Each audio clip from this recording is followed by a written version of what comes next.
All right, we're here talking about what you can do with Thanksgiving leftovers. No, just kidding. Hi, everybody. Welcome. Welcome to the show. We got some awesome guests. I'm Ray Wang, one of the co-hosts here for DisrupTV. You're joined by Elle, our awesome producer, and Vala Afshar, co-founder and co-host here at DisrupTV. So let's do a quick rundown with our guests today. We're going to go in reverse order. I'll start with John, go to Flori, René, and tell us, like, where you're calling from, kind of what you're talking about today, and any Thanksgiving leftover tips. So real quick, John. Great. Well, thank you, Ray. I'm John Bollen. I'm CIO of Cosmopolitan. I'm coming from Las Vegas, Nevada. My Thanksgiving tips would be to finish them soon. Don't keep them a long time. You make that same after Thanksgiving. If they're still in the refrigerator after a week, I don't know. They might be dog food. Okay, and we're going to talk about post-pandemic and pandemic and what you guys are doing right at the we'll talk about hospitality, what's happening in Las Vegas. It's a little microcosm. There's definitely demand out there. We see people come. What we have to do to keep both our employees and our customers safe. Awesome. Really, very cool. Flori, on your end, welcome. Hey guys, I'm Flori Marquez. I'm calling in from Brooklyn, New York, and I am the founder of BlockFi. We are a financial products company. And the really interesting thing about what we do is we make financial products backed by crypto. So we offer 3 products, and the most interesting one that's live right now is an interest account where you can get 8.6% on assets deposited with us, which is really cool, where most banking services right now offer you like less than 1%. So what we're going to talk about is all the excitement in the crypto markets right now, a little bit about, being an entrepreneur and how to get these things started. And in terms of turkey tips, I think the coolest leftover I made with all of the extra turkey I had from my really small Thanksgiving get together was really sweet turkey soup with turkey bone broth. All right. Thank you. All right, René. Hey, well, thanks for having me here. So my name's René Lacerte, the founder and CEO of Bill.com. I'm here to talk about Smbs, and they deserve innovation too. And we spend all of our time at Bill.com thinking about how to innovate and deliver for the Smbs so they can get back to doing what they do best. So I'm coming from San Jose, our new headquarters, which is mostly empty because of the pandemic. And as far as turkey tips, I would actually go with the Foro. So one thing we would add to our turkey bone soup is cilantro. So if you haven't done that yet, that actually gives it a nice little flavor. All right, very cool. Now let's do the honors. Let's get going. All right, 3, 2, 1. Hello and welcome. Thank you for joining us on DisrupTV. My name is Vala Afshar. I'm the Chief Digital Evangelist at Salesforce and your co-host for the next hour.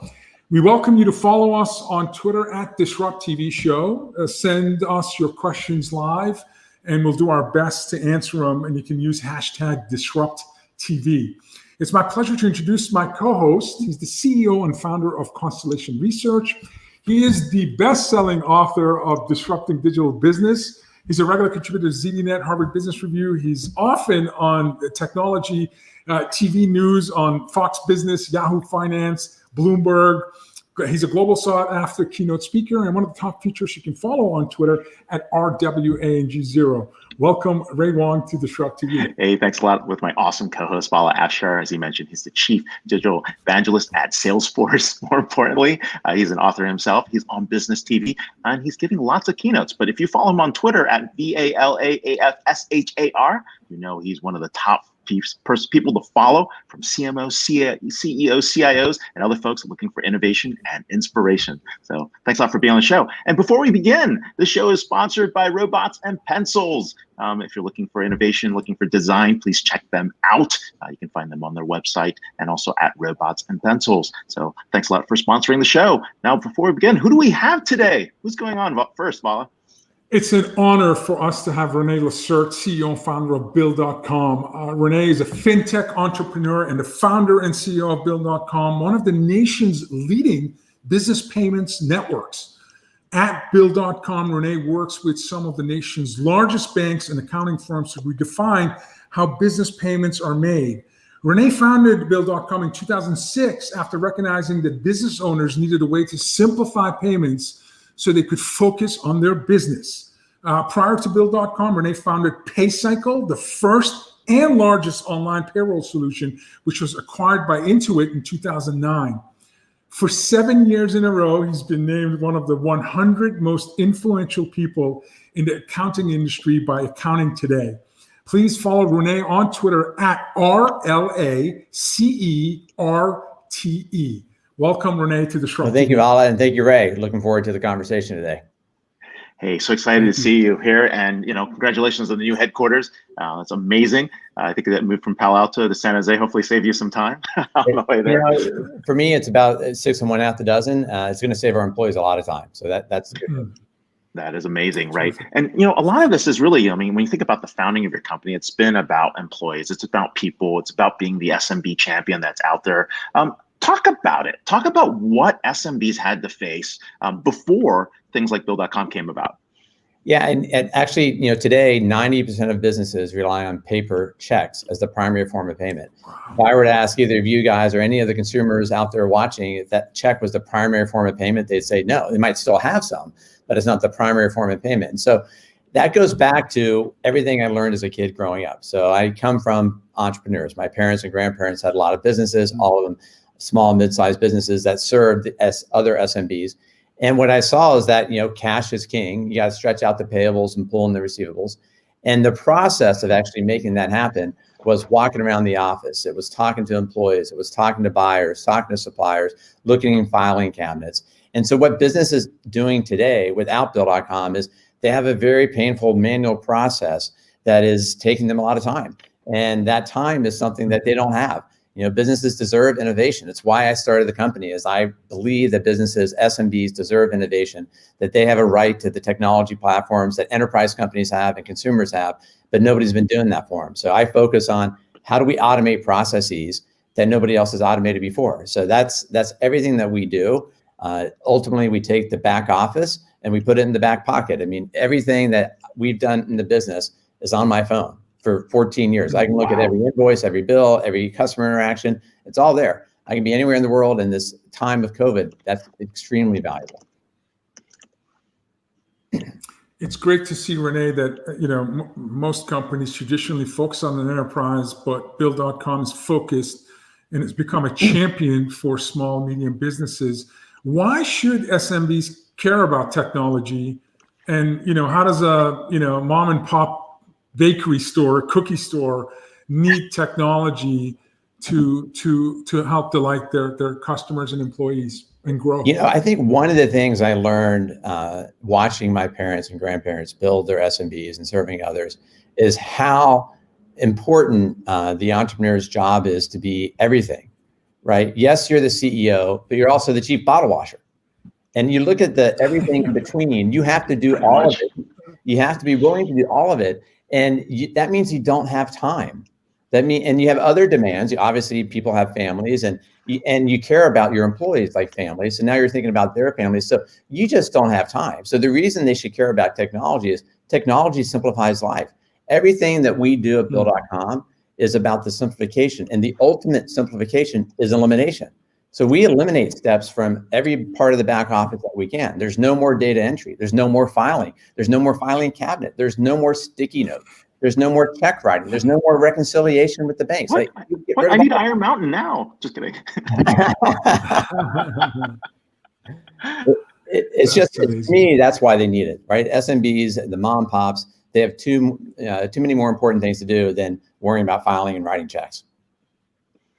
Yeah, no, this is amazing what you've done, and also the company you've built. I mean, you guys debuted at about $36 in your IPO, and you're now almost 4x because of the tremendous growth. When we think about the pandemic and what's happened, I mean, these services probably have been accelerated. Talk about what has happened as an inflection point for you guys in terms of how SMBs are changing the way they do business. Because you're right. I mean, I still have paper checks. I consider myself an SMB. I rarely use it. I think we moved everything to ACH like over the last 6 months. So yeah, and I think that's what a lot of businesses have done. And what we saw in the beginning of the pandemic was a very immediate need that businesses had. They had this I guess so much, maybe it's pent up demand, but a lot of it was just, we had this need to be able to actually satisfy and be able to work from anywhere. So we saw an immediate lift. And so when we announced our quarterly earnings for our fourth quarter, which was Q2 of the calendar, we had seen good demand filled up there. We also did see some attrition, but one of the things that we did, as a champion of SMBs, is we said, look, if you have an issue because of the pandemic and your revenues change, give us a call, reach out, we'll have discounted pricing for you. We extended our office hours. So knowing that businesses were now working later in the night because they were doing homeschooling during the day, right? We created an offer for new businesses that just needed to come in and actually take advantage of our platform. And all those things were because we care deeply about the SMB. And what we believe is that this COVID experience is actually changing how business thinks about doing business. I don't think anybody thinks that we're going to go back to normal that was before. I think the hybrid environment is what everybody I know is talking about. And how do you get more flexible and letting people work from wherever that allows you to draw the best talent from wherever and allows people to manage their lives with more flexibility. And I think that's going to put more pressure on digital transformation. And we're leading digital transformation in the financial process automation category. René, we have a lot of entrepreneurs, startup founders that have been guests and watched the show. So can you give them a sense of SMB's contribution to the large portion of US GDP, in terms of, and maybe you could do that in terms of, what's your market opportunity and why is the SMB market, in addition to just helping small businesses grow, what's the size in terms of contribution? What's the TAM? Yeah, so we have around 100,000 customers today. There are 6 million businesses in the US that have employees. And so when we think about the TAM, we think about the employers out there because that means they have enough complexity that they're thinking about, some automation tools. So 100,000 to 6 million, that tells you how many businesses. SMBs today, those 6 million generate 50% of the GDP in this country. And so there's a tremendous amount of I think, economic value created from the SMB. But I also think there's a really important fact that people often forget is that, SMBs are the lifeblood to this country. Cash is their oxygen, but they're the lifeblood to the country because not just the economic value, but because of the people.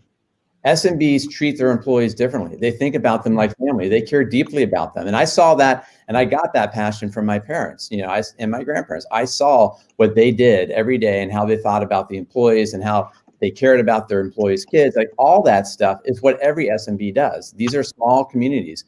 You go into the SMB environment, you're working and serving your community. And that is part of the lifeblood of this country, is that these people that have taken the risk to go start something, they really care deeply and they want to make a difference to help their communities.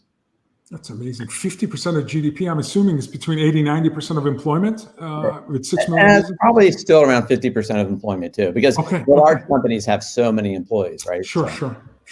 Wow. Amazing. Yeah, no, this is interesting, right? When we think about this market in general, I mean, you've pioneered payments automation, you've taken it to the next step.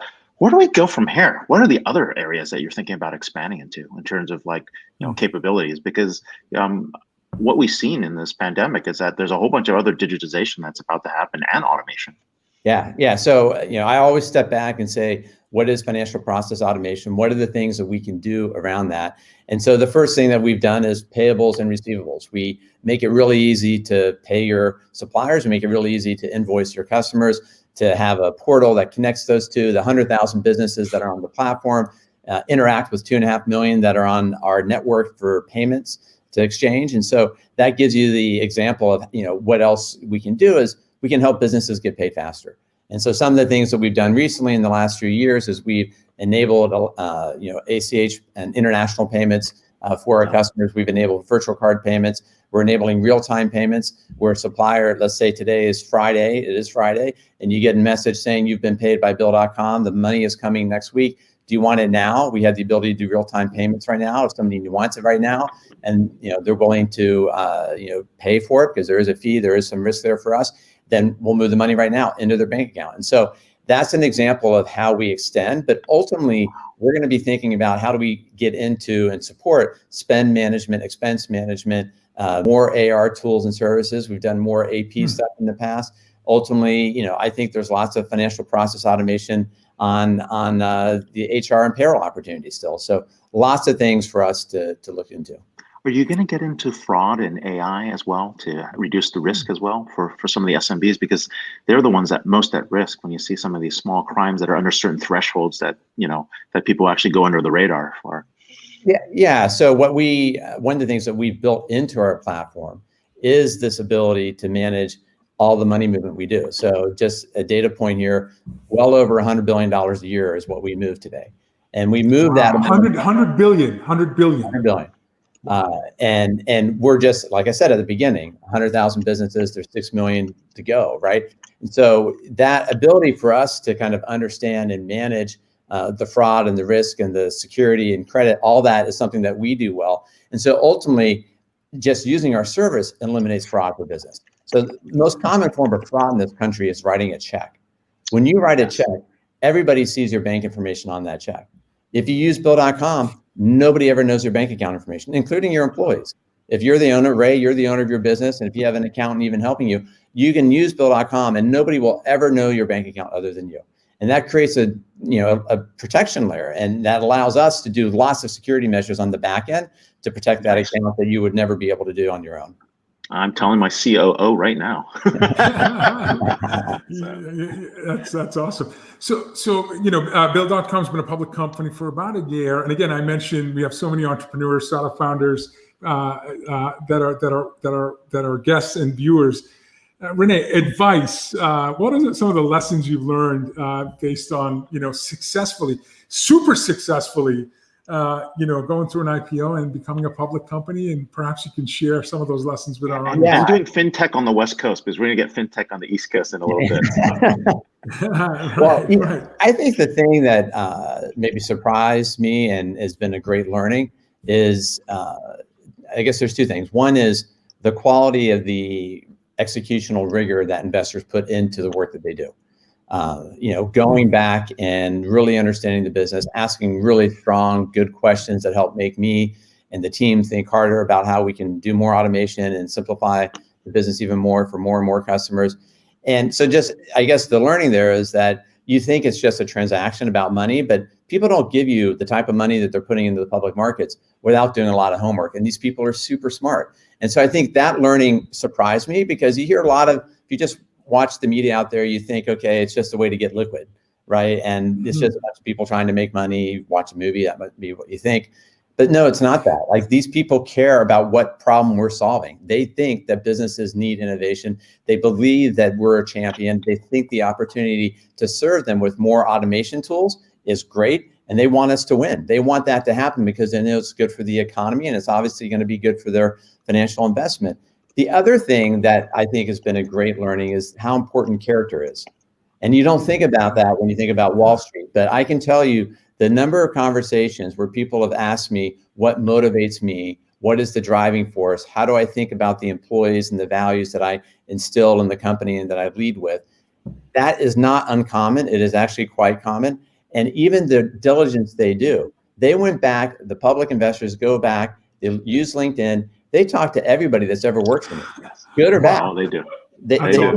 They know what people say about me. And so I think character matters a lot. And sometimes in society, you don't feel like that, especially in the political environment we're in now, right? But character matters a lot. People do care. They do want to understand, what motivates, an entrepreneur. And so I think, entrepreneurs can spend as much time as they can on their values and the culture that they're building, because it will pay out in dividends for the employees and for the results. And ultimately, investors do care. Superb advice. So know your business and recognize that the only universal currency you have is your reputation. So character and your core values and your ethos really is critically important to your success. Exactly. Great advice. Great advice. Thank you. So we did some research on you, and we said, look, it's a 4-generational entrepreneurial streak. So how's this factored into your journey as a CEO and support of SMBs? So yeah, I think the main thing that factored, there's just the passion that came through my parents and grandparents, right? I mean, my dad, the dinner table, I call it the dinner table MBA. It's the best type of education. Every family can do it. Every family does do it. Mine have to be around business, but whatever the profession is, whatever the parents are doing, talk about what your life is. Like, that is just an awesome thing for the kids to learn from, and they'll learn from it 20 years from now. I'm still learning from the conversations I had when I was, 10, 15 years old. I still think about them. So I think the passion, though, came through loud and clear. My dad was a very passionate, creative person. He loved solving problems. He loved building solutions for SMBs. And just hearing them talk about the customers, whether it was a restaurant chain or a church or whatever they were serving, hearing that passion from their customer and how they were going to make their business more successful, that just became instilled in me. And it's infectious, it's contagious. It's something that, when you know that you can make a difference and you know that these people care deeply about their communities, you just want to help them. And so that's how the 4 generations factors. I got a chance to just see that firsthand every day, and it was great. So cool. That's amazing. I mean, that's my next book after the book that comes out in July, Immigrant Values. I think that's the book I'm going to talk about.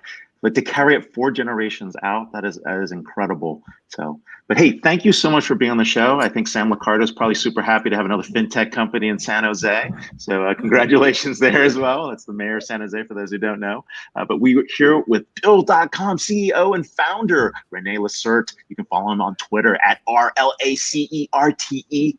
Thank you so much for being here, sharing your insights. Thank you very much. Have a great weekend, guys. You're terrific. Take care. Thank you, sir. Take care. Wow, that was awesome. You can sense when you have CEOs that love what they do and they love how they do it. You can feel it, Ray. It's great. Oh, the founder's passion.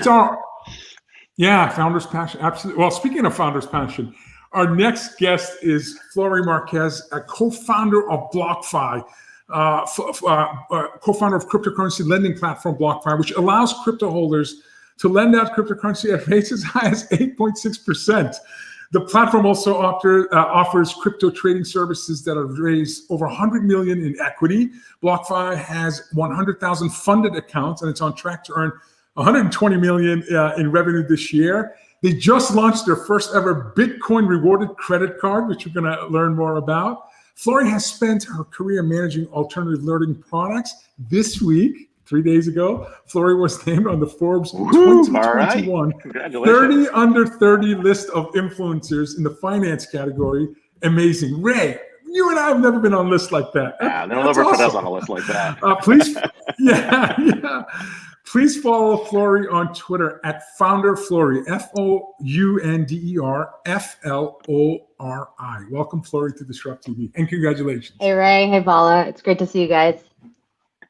It's so great to have you here. And really, I want to know what that conversation was like when you and Zach were coming up with this idea, as you guys were thinking about where BlockFi was going, right? I'm sure it happened in some Brooklyn cafe. No, but I know. But any ideas? Like, what happened? How did you get here? And what's we're both wearing beanies in a coffee shop. No.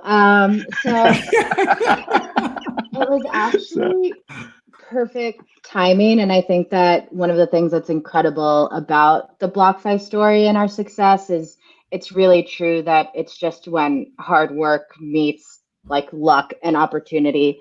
So 3.5 years ago, which is insane because we've been able to build this company that's raised 3 rounds of capital and we have over 330 employees worldwide today. So we've just done a lot in 3 years.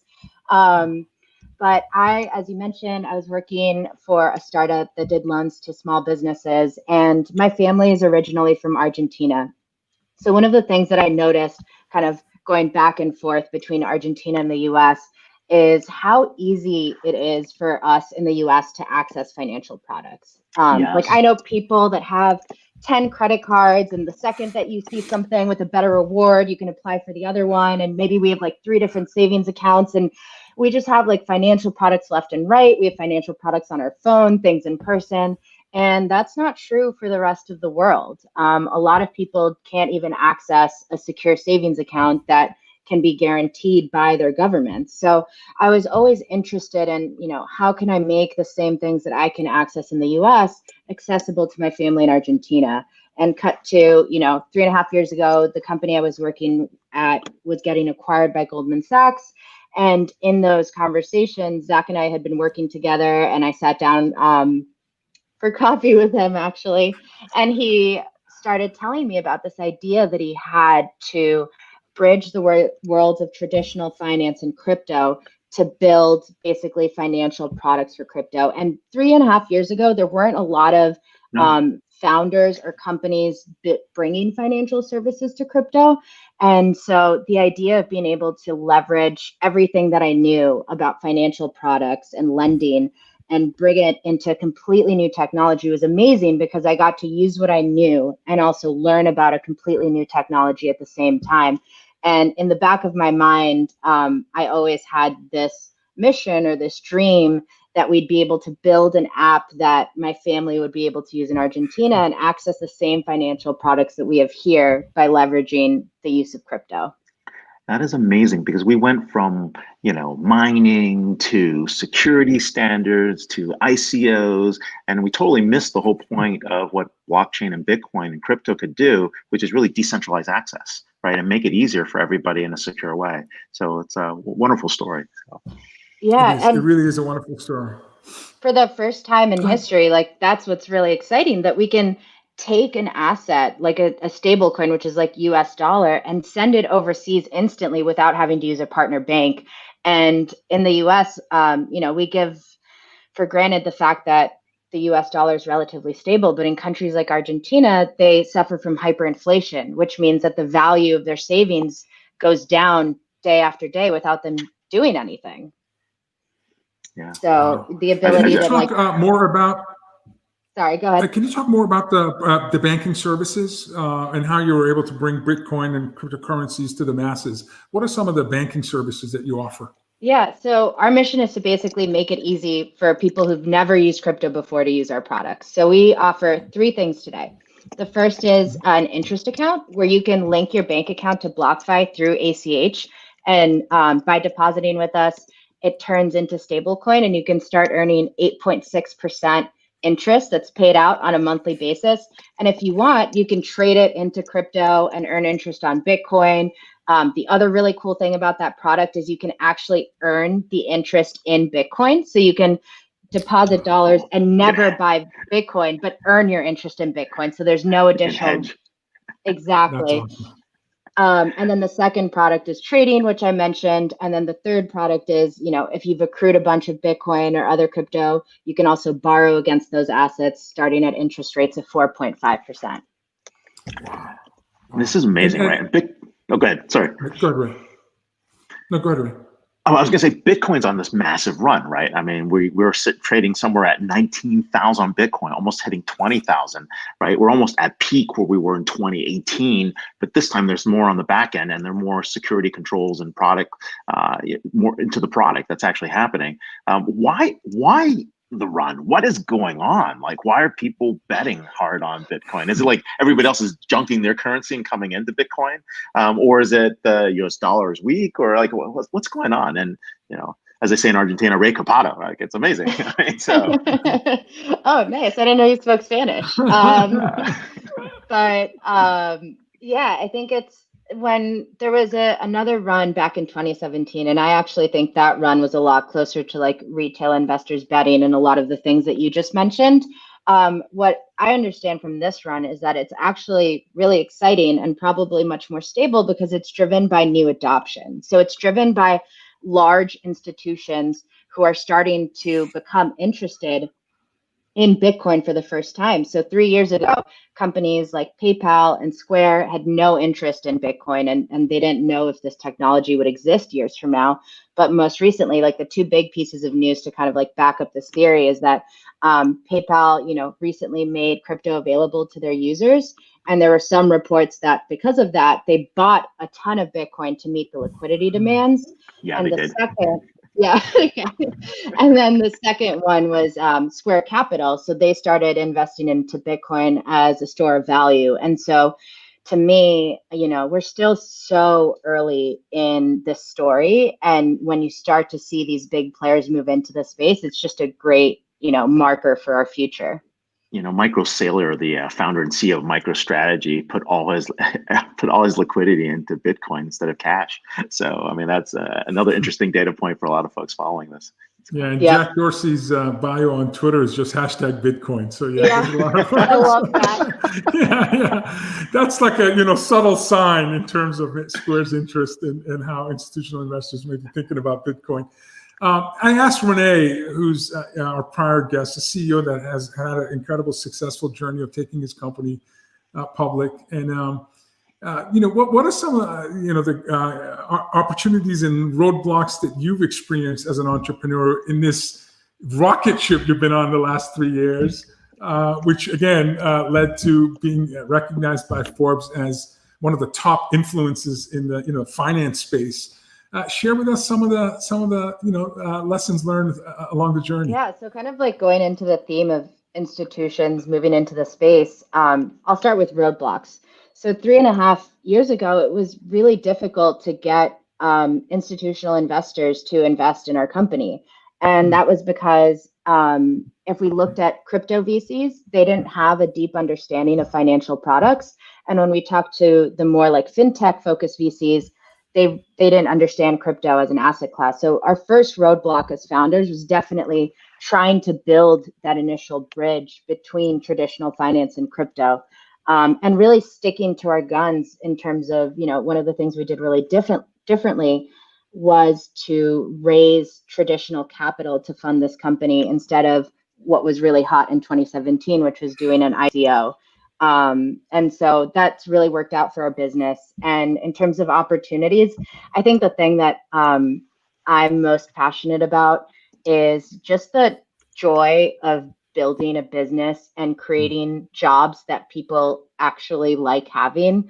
So at BlockFi, we just have this incredible culture of people who are, working together, working really hard. We're incredibly intelligent, but we're also very humble.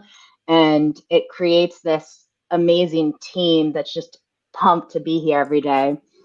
And I think one of the things that's, most important is that I feel that each of our employees knows that they're making an impact on our business and on our future with everything that they do. So in terms of opportunities, I think being able to make a difference in people's lives, being at our employees within BlockFi or overseas by making financial products accessible to people who've never been able to use them before, it's unlike anything else. That is so cool. A conversation 3 years ago and now responsible for 300 employees is just awesome. Really cool. Yeah, really cool. It's amazing growth. So hey, let's talk about the startup scene. You guys are you guys in Brooklyn or Manhattan? Are you like Tribeca or Dumbo? So we have offices all over the world. We have offices, like our headquarters are in Jersey City. We have offices down in the financial district. Got it. During the pandemic, we opened like offices, which will be in person, but in London and Singapore, and actually we have an office in Buenos Aires. So I get to go down to visit our engineers, but also see my family. But right now we've all transitioned to a fully remote environment, and it's been incredible. Our people operations team has done such an excellent job at maintaining our culture, even though we're all far away from each other, and that's been just awesome to see.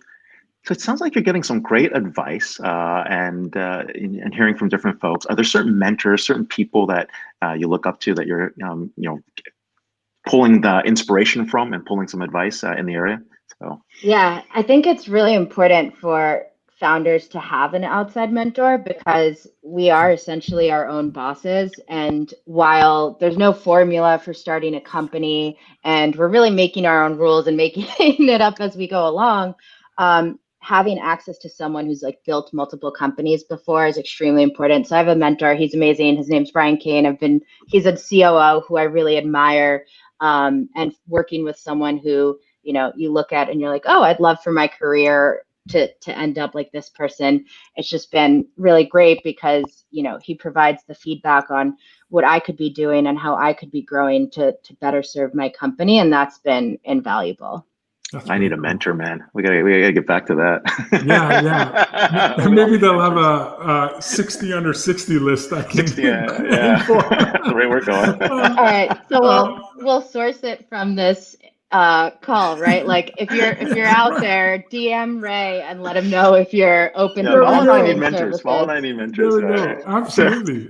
I need mentor and a sponsor. We had Whitney Johnson, who wrote the best-selling book Disrupt Yourself and Career Advice. She's a successful venture capital. She said a sponsor is more important than a mentor because a sponsor puts her social capital on the line to advance your career. And so I need both mentors and sponsors. Now, you growing up in Argentina, how did that affect the way you think about finance, technology?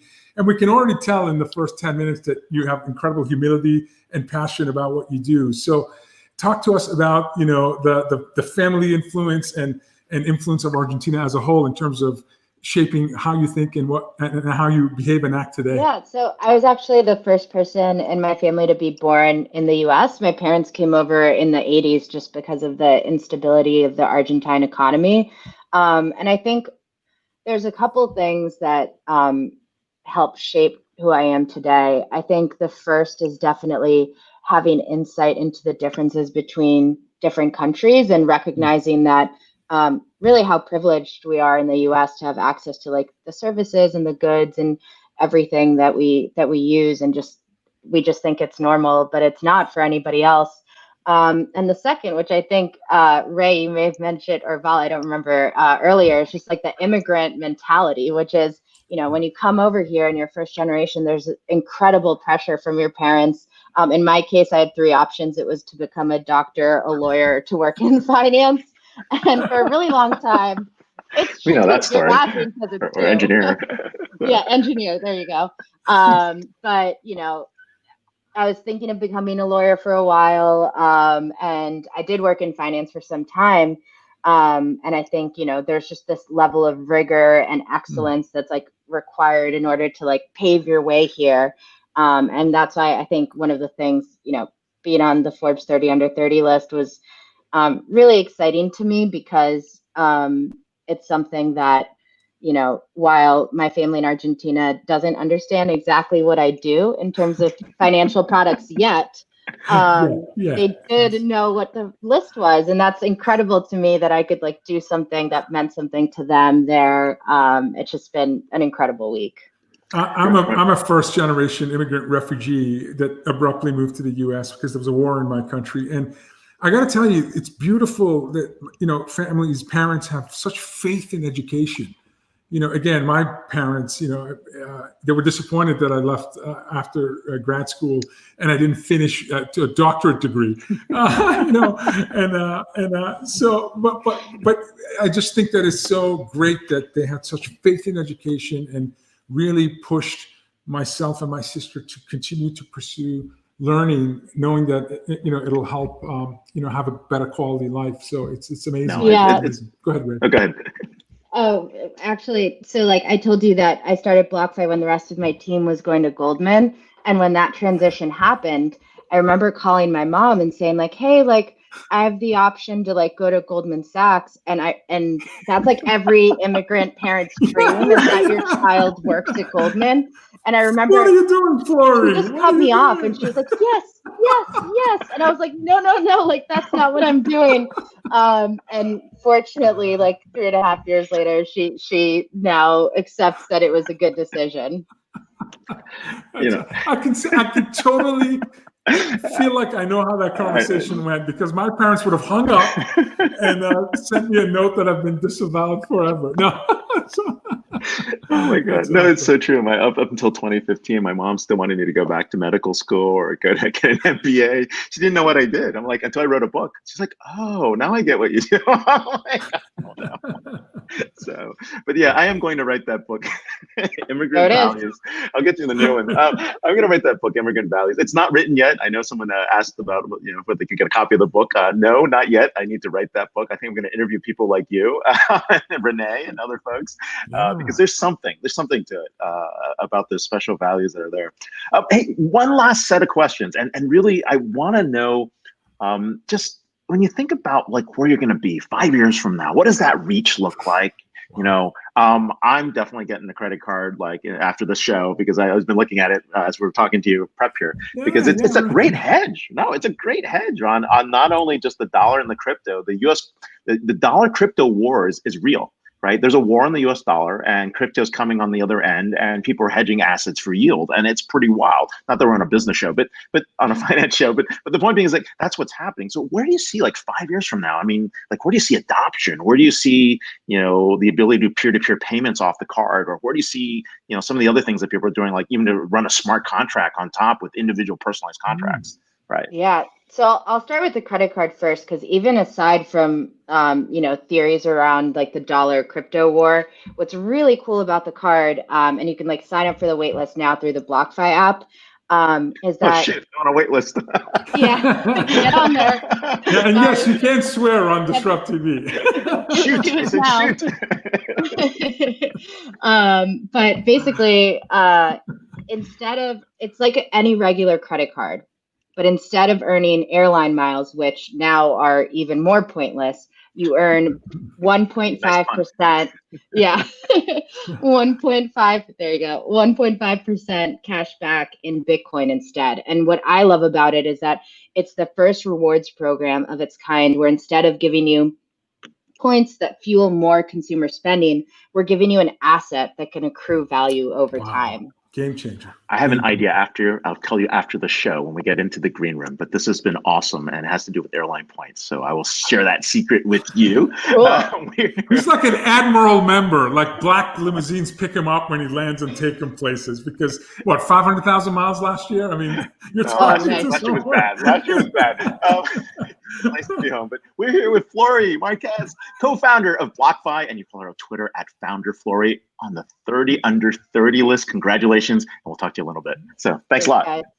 Bye. Thank you so much. You're terrific. Thank you. This show is flying, man. Like, are we really 40 minutes in? How can we possibly 40 minutes in? Well, this is our cleanup hitter spot where we typically bring a guest who hits a grand slam and just blows everyone's mind away.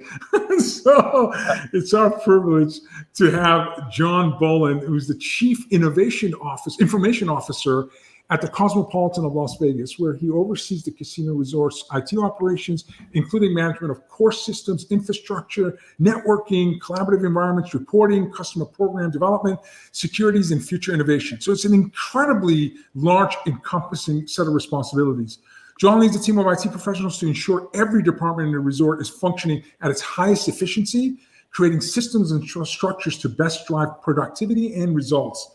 As the CIO, his role goes beyond managing existing operations and is paramount in protecting data security, driving technology advancement, and leading long-term, high-impact IT plans that create a greater customer experience. He spent nearly a decade at MGM Resorts International, where he developed and oversaw the guest digital experience and technologies in Las Vegas, in Mississippi, and Detroit. He served as vice president of product development and studio operations at NBC Universal as well. So essentially a life committed to digital transformation and improving the stakeholder experience. You can follow John on Twitter at BollenJohn, BollenJohn. Welcome, John, to DisrupTV. Well, thank you for having me. I mean, what a great show. I mean, wow, René and Flori, just outstanding guest. I mean, that was just fascinating. I didn't realize 40 minutes went by as well. Like, wait, keep talking. Hear from these people. We just read we were in a little casino in Las Vegas. That was great. It's not a little casino, but I appreciate it. You're right. It's our fastest hour of the week for Ray and I, for sure. Great stuff. And hey, and John, congratulations. You've been a BT 150 winner many times. That's our highest award for business transformation. And, you've taken on big projects. I went to visit with you, at the MGM and then at some other places and now at the Cosmo. So what is really going on in Las Vegas, right? Well, I mean, I'm due to head out there in a few weeks. I don't know if I get to come back to San Jose. I have no idea what's going to go on, but what's going on? I mean, is it open? Is it closed? Like, should we go in? Like, what's the status? Yeah, typical Las Vegas. We've seen a lot of things happen over the years. We had the big recession happen. That's when I was opening City Center, over at MGM Resorts. That was challenging. This is challenging, and Vegas always bounces back, and Vegas is open.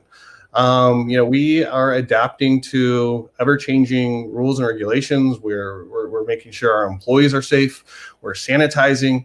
There's a mask. When we started reopening back in June, there wasn't a mask mandate. There is a mask mandate now, so people wear masks, employees wear masks. But people are dining social distance safely. The rooms are sanitized. They're gaming safely. There's plexiglass up. There's weddings. Things are happening. I can't tell you just how many people that I know were planning weddings, and where they might not have chosen Vegas as the venue before, it sure is now. So it's open. In September, our governor allowed groups events from 50 to 250. We're adapting. We're making things happen. We've changed from a big buffet style, in a group event to grab and go and protected meals. Everyone who makes a meal for an event are wearing gloves and they're wearing masks and everything sanitized. So, we're making a safe environment for people to, come to Las Vegas and enjoy Las Vegas, and people there's demand. That's great to hear. That's great to hear. And I can't think of the immense amount of pivot and challenge and responsibility for a CIO when the world in March, at least in the US, went from centralized to decentralized and digital only. And the opportunity where you had to, people are tapping on IT's door, asking how they can work from anywhere, how can they stay productive, and safety become now a brand pillar. You have to, as you mentioned, recognize the importance of safety and social distancing and following practice, and CIOs and IT being able to identify, isolate, and contact trace in an event there is, a positive outcome.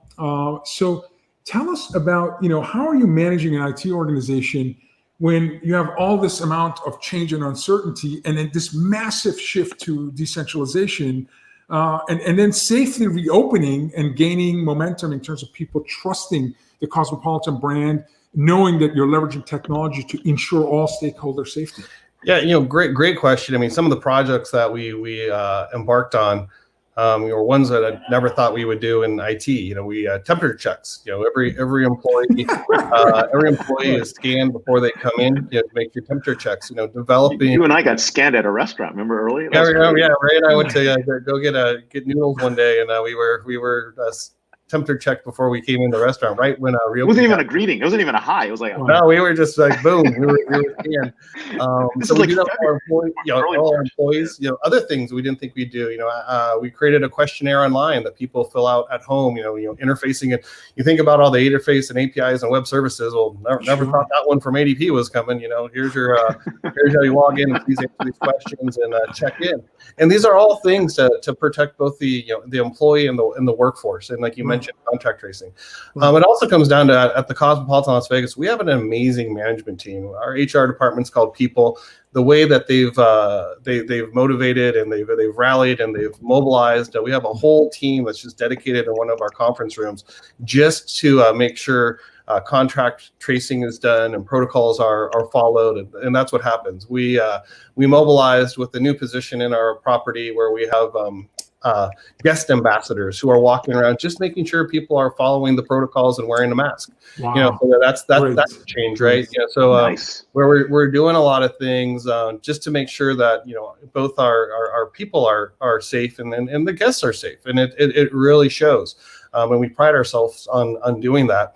And then at the same time, as a hospitality company, we love our guests. We love walking around. We love seeing our guests. We love to say hello to our guests. And it doesn't matter what your department is. You're just happy they're there. And we really embrace our guests. And so moving to a remote workforce where, positions like finance and technology, IT, software development, you can do these things remotely. We never did that before. That's not in our culture. We love to be on our property and walk around and anything from you see a piece of trash on the ground, you pick it up. We pride in that property. We think it's an absolutely wonderful building and provides a wonderful experience to our guests. And not to have that, it's hard, but you need the frontline people we call our employees co-stars because they're really part of the experience. We need to have them interact with the guest and make the guest feel safe. So that's a big change, big pivot. But again, we are a company that provides experiences and has a physical touch component. So there's a pool. We have an ice rink open right now. When you go on the ice rink, there's fire pits where people fork and gather around the fire pit. There's always a movie. We take our big marquee sign and we put a movie. I think last night was National Lampoon's Christmas Vacation, as people are. So we do that every year. But what's different is we installed people counters this year. To really count how many people were there to make sure that we don't overcrowd and we so this distance and so you pivot like that. There's we went from tables of 6 to tables of 4 in the restaurants, just to keep the curve down and make sure people are safe. But it's definitely open and it's definitely front and center. We're traditionally This time in the holidays is a slow time, but we definitely think New Year's Eve and Chinese New Year's a big event, the Super Bowl. I think people will be coming back and safely, and I hope everyone travels safely, observes the mask rules, and that they also there's hope. There's light at the end of the tunnel that the vaccine will come, and hopefully 2021 we get back to normal. We definitely see the demand out there. We definitely know people want to travel, but they want to do it safely. They want to do it responsibly. I view CIOs as really a group of superheroes during this pandemic because, I've been in the technology space for 20 plus years, and I have the opportunity and privilege to talk to the smartest people in the world. But in January, if you had asked me what's contact tracing, I wouldn't have a clue. I have no idea what's contact tracing. When you talk about like social distance, PPEs, like all these acronyms I was learning. But you, the CIOs, had to learn in real time and then take this new knowledge and apply new workflows, apply new policies, lean into technologies to expand the contextual intelligence we had in terms of a safe environment and how we could gain the loyalty and trust of our stakeholders. You had to actually learn and do and show tangible proof that there was a safe environment for employees to come back to and do that really at breakneck speed. So I just think it's one of the hardest jobs in the pandemic has been for the technology leaders to help businesses really deal with this once in a lifetime experience that all three of us have had to face. And all of us face the pandemic, but all in different ways. And when you have location dependent jobs, it's even that much more important for information and technology leaders like yourself to really help reinvent how you engage with your customers and your employees. So it's just, sorry, Ray, I'm just in awe of good, smart, successful CIOs. And it's amazing how all our departments have pivoted, in taking their tools that are technology based and really change those to support, again, the guest experience as well as the employee experience. Some examples of that is, we always thought, hey, paper menus are so important. Paper menus are so important. Now we've gone to QR codes. On a roadmap is doing a room service on your phone. Those type of things, or remote food ordering, or paying your bill with your phone. And a QR code and charging to your room. All on our roadmap of things that we want to do. And before putting a QR code on a table wasn't considered luxury. Wasn't considered luxury.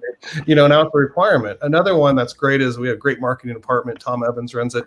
And he really developed a program that's supported by technology called Rose. And you go in and you have a chat bot, which you can do anything in the property with the chat bot. Rose, her name Rose. So you hey, I'm here. Okay, what do you want to do? Hey, I want to go. So we ask you. We don't try to use that data to figure out your next move. Just ask the customer, okay? Who to do that? What they want to do. Well, that's a crazy talk. So, and we turned that Rose platform as really using the contactless communication. Hey, are you aware of these events? Here are the restaurants that are open today. Here's when they're open. Here's when they close. So we took our innovation with the chatbot and interaction and really made it a communication protocol and tool to communicate with the guest. Our surveillance team, in terms of what they do, and they keep the game honest. They make sure no one's cheating anywhere, and they keep the integrity of the game for the gaming environment and working with our gaming control board, which is really, really important as a licensed business. We have the privilege to have this gaming license, and they turn their surveillance to do contact tracing, to both, in terms of so they pivoted, right? So they took on a huge workload. I mentioned our people department doing the contact tracing, and the technology departments, really working and using the technology in new ways that keep people and employees safe. So really it's interesting and just phenomenal how, with the changing regulations and the changing guidelines, just how you're taking the existing tools and using them in ways that, not being myopic to say this does one thing, but how can we really use the tools that we have and do different things to make a better environment? How much do you think the entertainment industry has accelerated digital transformation as a result of pandemic? We had McKinsey, a principal on the show, and he said, for example, they've had 10 years of e-commerce adoption in the last 4 or 5 months as an example of massive acceleration. So would you have expected Rose, the virtual assistant, to be adopted so quickly, so widely if the pandemic hadn't occurred, or are there other elements where you've seen, again, incredible adoption of technology much sooner than you had anticipated in your CIO roadmap of the future? Yeah, well, definitely in the hospitality world, I think definitely when new things are provided with their technology based, we always want to provide, digital in the hospitality space should feel like shouldn't replace, I should say, yes. service. When you bump into digital, you should feel like you're getting just as great a service as you do at our front desk or at our concierge or at our from one of our co-stars. You should really feel like you're not losing anything. And I think people sought that out. Where there's sometimes there's a learning curve. How do I use this technology? How do I download an app? How do I interact with it? There's the novice to the experienced person. I think that willingness for adoption, the willingness to say, oh, you have a QR code, I'm going to use that. Oh, you have a touchless chatbot named Rose that provides me with information, and I'm very comfortable adopting that because I might not want to seek out someone and speak with them. I want to self-discover my journey while I'm in Las Vegas. So a lot of those things, yes, I see that adoption happening, and just other technologies as we mentioned. I think we're all so used to video conferences now, and again, like I said, our culture is just one of interacting with the guest and each other. That's how we check in. That's how that is part of our just DNA of what we want to do. Is we want to see the guest, we want to talk to the guest, make sure the guest is having a great time, and we want to talk to each other. It's just that's how hospitality is. You really want to have those interactions with people. Makes sense. Yeah, no, that's amazing. We're seeing the shift. We're seeing the adoption. You've been in the forefront of this, and more importantly, this is changing the whole notion of what a CIO does. So when you get together with the other CIOs in Las Vegas and then talk about what's next, like what's on their list for 2021? What's hot? Yeah, I think we all want to see we all want to see some state of normalcy. So I think one is just we use the word occupancy a lot. To see people be able to come, to increase occupancy, to have people feel safe. Conventions, as I think everyone probably watching this show has been to a convention, whether it was CES or some other big show, right? A lot of the sponsors that we interact with. They come and they have their customer events. We'd love to see that return. I think we've all done the virtual events, and it's interesting, but you miss some of that interpersonal communication, the sidebars, the meeting of people, the contacts that you hold for life. I think we're wanting to see that come back, and then when we see it come back, we want to make sure it's done safely. So one of the things that we do is we're imagining having a convention, so people can have a convention today up to 250 people. What if it's larger? What if people want to go to the convention, but they might not want to be in the convention room? Well, we're going to stream to your TV. If you're in a group code and you come in, your guest room can be part of the convention. Why not? Nice. It's IPTV. You get a camera up there. We'll stream directly to your TV, and you're in the convention. And maybe you don't want to be in the big crowd, but you want to be there and what feels safe to you. Well, we'll accommodate that. Be at the convention, stay at the property, stream the convention to your guest room. And when you need to go to a more intimate event, or maybe that's a dinner or something you feel safe, go do that. Yeah. Do it safely. Yeah, absolutely. I was at CES, Ray and I, January of this year, and feels like a decade ago. But hasn't it? Yeah. It really does. I had to remind myself, oh my God, I was at the world's largest conference in Las Vegas in January. But you're right. When you're launching a new product, you're meeting with customers, partners, business development, ideation, you just can't, you need that in-person engagement to really, make things happen and get excitement and inspire people and educate people. And virtual is just, it's just not going to be an effective substitute. So hopefully we can get back to the normalcy, because I sure miss the in-person meetings and the food. When you're with Ray, oh yeah, you always eat like a champion. Yes, so. He does every good restaurant, coast to coast. We both grew up in the Bay Area, or we have roots in the Bay Area. So going to a Chinese restaurant with Ray, we took the mom. And, man, it was the best experience ever in Palo Alto. I'll tell you. And I never order. I just defer to Ray. I'm like, I'll eat whatever he gets. Ordering, Ray. It's wonderful. Actually, no. John, grand slam, John. Thank you grand so slam. much, John. Thank you so much. We are with legendary CIO John Bollen, BT 150 winner, Chief Information Officer of the Cosmopolitan in Las Vegas. And you can follow him at BOLLENJOHN. I'll see you in a few weeks, man. So take care. Absolutely. Thanks for being on the show. Thank you. Wow. Another what just happened? We could have talked to all three guests for the entire hour. I just feel like there's so many great stories and lessons that they have. Yeah. Too bad you and I can't convince people to have this be a 3-hour show. But next week we have episode 216. We just passed our 660th interview. So in the last 4 years. Next week we actually have 4 guests. We have Dave Anderson, digital evangelist at Dynatrace. We have Laura Dorian, managing director of Silicon Valley Data Capital. We have Andrew Hall, founder and chief executive at Lumsden Partners. And we have Marty Marcin-Zick, GM and founder at Helm, a Comcast company. So buckle up, bring your popcorn, because next week it's going to be even faster pace with 4 guests. Ray, closing remarks on episode 215 and what's ahead. And by the way, I just saw on multiple categories your new book as the #1 book in business, technology, leadership. I saw it on Amazon, #1 book. And I can't wait for my physical copy, my friend. But congratulations, you're already a bestseller. It's unbelievable. Well, no, hey, thank you. And I'm going to clarify that. It's #1 for new upcoming bestsellers in the 3 categories. It's going to change. It's a daily thing. I'm sure it's going to be dropped by the time it's released in July. But thank you to everybody out there for supporting the book. It's called Everybody Wants to Rule the World, Surviving and Thriving in an Age of Digital Giants. And it'll come out officially in July. And so we'll talk a little bit more about that then.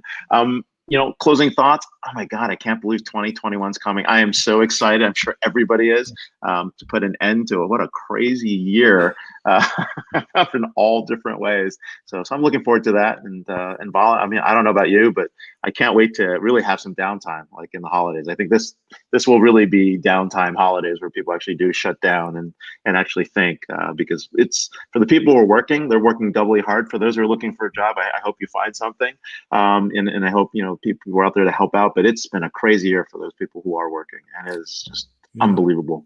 Yeah, so. I mean, you and I haven't had time off all year. And again, we're fortunate, great gratitude for what we do and the people that we get to learn from. But I really do sincerely hope that people find some time to decompress in the last, perhaps, week of the year. Yes. So we can start fresh in 2021. And as John said, get back to some level of normalcy next year. Really looking forward to that. We'll see you guys all next week. If it's Friday, it's DisrupTV, 11 a.m. Pacific, 2 p.m. Eastern for the live broadcast. And of course, catch us in all streaming mechanisms from LinkedIn to Periscope, Twitter, LinkedIn Live, and of course on YouTube. So thanks a lot. Thanks, everyone. Thanks, everyone.